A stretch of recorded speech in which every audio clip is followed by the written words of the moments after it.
Bonjour tout le monde, j'espère que vous allez bien et bienvenue dans cette nouvelle vidéo, là où je vous parlerai d'un nouveau sujet. Et ce nouveau sujet est par rapport à quelque chose qui s'est passé récemment. Comme vous l'avez tous entendu ou bien lu, la Super League a été créée. Bien sûr, une Super League au niveau du football. Mais qui a créé cette Super League? C'est 12 grands clubs européens qui ont créé cette ligue. Si vous voulez faire pause, vous pouvez dire leur nom. En fait, cette Super League était un projet. C'est un projet qui consistait à avoir une compétition privée indépendante de l'UEFA ou de la FIFA. Et ce projet a réussi à voir le jour hier. Cette compétition est du coup une compétition classique, un peu comme les matchs de Champions League, qui consiste à avoir des phases de groupe, des quarts de finale, des demi-finales et une finale. En gros, c'est une compétition normale. Mais pourquoi alors il y a autant de débats? Déjà, la FIFA et l'UEFA, qui étaient déjà contre ce projet, se sont montrés menaçants. Ils ont dit que si une seule équipe européenne participerait à cette compétition, elle se verra retirée des deux organisations. C'est-à-dire qu'elle ne participerait à aucune compétition, ni la Coupe du Monde, ni la Champions League. On va prendre un exemple. Si le FC Barcelone participe à cette compétition, ce qui est le cas, elle pourrait être retirée de la Champions League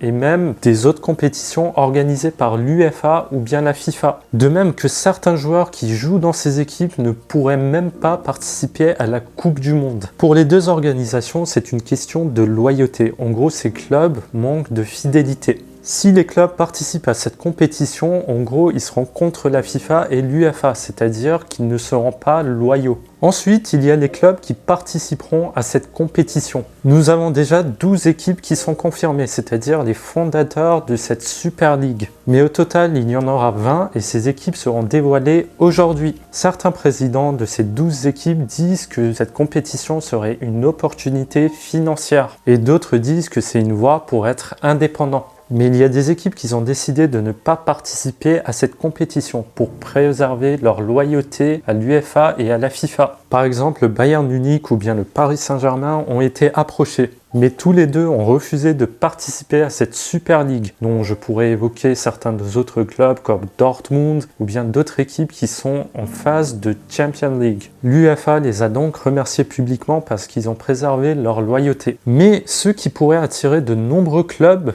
c'est le fait que si une équipe décide de participer à cette compétition, elle se verra attribuer la somme de 3,5 milliards d'euros. Ce qui est énorme, surtout en période de Covid, dont on peut relever que certaines équipes sont déjà fragilisées par la situation et ils sont déjà très endettés. C'est un peu pour ça que la Super League suscite de nombreux débats. Voilà, c'est la fin de cette vidéo, j'espère en tout cas qu'elle vous aura plu. N'hésitez pas à vous abonner, à liker et à partager ma vidéo. Et je vous retrouverai dans une prochaine vidéo.